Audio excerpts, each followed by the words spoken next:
Hello everyone, welcome to my new daily blog. এখান থেকে দেখছো কি সুন্দর লাগছে, চারিদিকটা দেখতে খুব সুন্দর লাগছিল। আমরা তো বেশ অনেকক্ষণ সময় কাটিয়েছিলাম মল রোডে। সারাদিন ঘোরার পর এখন তো আর কোথাও যাওয়ার নেই, তাই সন্ধ্যেটা পুরোটাই মল রোডে কাটিয়েছিলাম 9:30 10টা অবধি।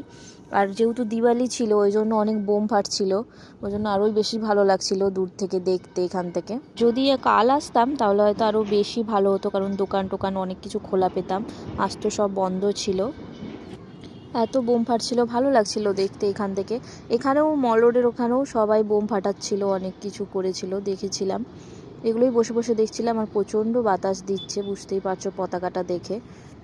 তারপর এখানে একটু পপকর্ন নিয়ে নিচ্ছি, পপকর্ন খেতে খেতে বাকি সময়টা এনজয় করব।